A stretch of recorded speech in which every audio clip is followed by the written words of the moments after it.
নমস্কার বন্ধুরা, আমার চ্যানেলে তোমাদের অনেক অনেক স্বাগত, ভালোবাসা জানিয়ে আমি নিয়ে চলে এসেছি নতুন একটা রেসিপি।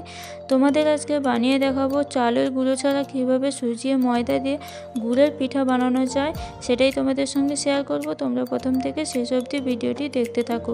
তোমরা যদি মেজারমেন্টটা ঠিক করো তাহলে দেখবে নরম তুলতুলে পিঠা হবে। তো এবার আমি এখানে নিয়েছি হচ্ছে ময়দা, 1 বাটি মতো ময়দা নিয়েছি, আর হাফ কাপ মতো সুজি নিয়েছি। এখানে নিয়েছি হচ্ছে নারকেল কুচি, এটা তোমরা অপশনাল, তোমরা নাও নিতে পারো। তো মেজারমেন্টটা ঠিক রাখলেই পিঠাগুলো সব ফুলে উঠবে। দেখো এইবার আমি এর মধ্যে ময়দাটা ঢেলে নেবো। একটা বড়ো বাটির মধ্যে ময়দাটা ঢেলে নিচ্ছি। মেজারমেন্টটা ঠিক রেখেই তোমরা এটা তৈরি করবে। তো দেখো হাফ কাপ মতো সুজিটা নিয়ে নিয়েছি। এবার এর মধ্যে আমি দিয়ে দেবো হচ্ছে সুজি পরিমাণ মতো, দিয়ে আমি যে কোনো চামচ দিয়ে এবার এটাকে ভালোভাবে মিশিয়ে নেব, যাতে ময়দার খাপ ছাড়া না থাকে। ভালোভাবে সুজিটা ময়দার মধ্যে মিশিয়ে দিতে হবে।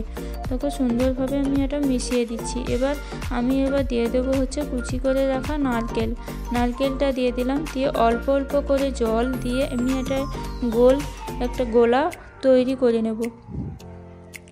দেখো সুন্দরভাবে এইবার আমি চামচ দিয়ে যে কোনো বা হাত দিয়েও তৈরি করলে কোনো অসুবিধা নেই। হাত দিয়ে তৈরি করলে জলের মাপটা বোঝা যায়। তো আমি ফার্স্ট স্টেপ আমি এই চামচ দিয়ে ভালোভাবে এটাকে মিশিয়ে নিচ্ছি। দেখো অল্প অল্প করে জল দিয়ে আমি এটা মেশাতে থাকবো।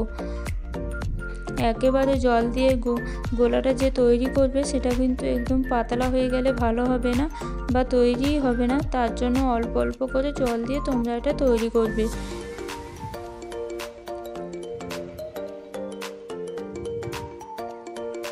আবার একটু জল লাগবে, তার জন্য দেখো সুন্দরভাবে হয়েছে। আমি এটা হাত দিয়ে তৈরি করে রেখেছিলাম, তো আরও একটু জল লাগবে। তার জন্য আমি একটু পরিমাণ বানিয়ে নেওয়ার পর এরপর আমি যে জলটা দিয়ে তৈরি করব তার আগে আমি গুড়টা পরিমাণ মতো দিয়ে দিচ্ছি। তোমরা যে যেরকম অনুযায়ী মিষ্টি খাবে সেই মতো অনুযায়ী তোমরা গুড়টা অ্যাড করবে। তো এইবার গুড়টা দিয়ে আমি ভালোভাবে হাতের সাহায্যে পুরোটা ভালোভাবে জল দিয়ে এটা সুন্দর করে একটা গোলা পাকিয়ে নেব। দেখো সুন্দরভাবে হাত দিয়ে এইভাবে মেখে নিচ্ছি। ময়দা সুজিটা ভালোভাবে মিশে যাবে, গুড়টাও এর মধ্যে ভালোভাবে মিশে যাবে, তার জন্য আমি এটা মাখিয়ে নিচ্ছি। নেওয়ার পর আরও একটু পরিমাণ গুড় দিতে হবে, তার জন্য অল্প পরিমাণ গুড় দিয়ে আমি আবারও এটা মাখিয়ে নেব।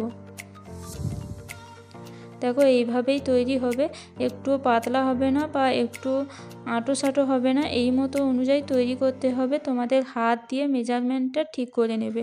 দেখো সুন্দরভাবে গুড়টা মাখিয়ে নেওয়ার পর এরপর আমি এর মধ্যে দিয়ে দেবো হচ্ছে স্বাদ মতো লবণটা দিয়ে আবার আমি সুন্দরভাবে মেখে নিচ্ছি, যাতে সম্পূর্ণটা ভালোভাবে মিশে যায়।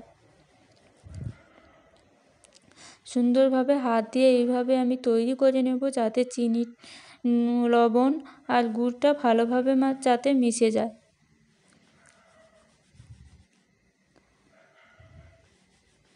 দেখো বন্ধুরা, ভালোভাবে মিশিয়ে নেওয়ার পর এটা তোমরা আধ ঘন্টা মতো রেখে দেবে। তারপর আধ ঘন্টা রেখে দেওয়ার পর এইভাবে তোমরা তৈরি করবে। এবার এই গোল মতো চামচটা নিয়ে এবার গরম তেলের মধ্যে ছেড়ে দিয়ে এইভাবে আস্তে আস্তে করে ভেজে নেবে। দেখো তেল গরম করে রাখা ছিল আগে থেকে, তো আমি এইভাবে ছোট ছোট করে দিয়ে আমি সবকটা গুড়ের পিঠা বানিয়ে নেব। সুন্দরভাবে এইভাবে দিয়ে আমি সবকটা গুড়ের পিঠা বানিয়ে নিচ্ছি।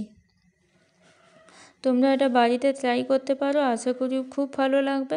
ভালো লাগলে লাইক, কমেন্ট এবং শেয়ার করতে ভুলো না। আর নতুন নতুন রেসিপি পেতে আমার চ্যানেলটিকে অতি অবশ্যই করে সাবস্ক্রাইব করে রেখো। ভালো থেকো, সুস্থ থেকো। আর এই নরম তুলতুলে পিঠাটি তোমরা বানিয়ে খেও, আর কেমন লাগলো আমাকে কমেন্টে জানিও। ভালো থেকো, সুস্থ থেকো।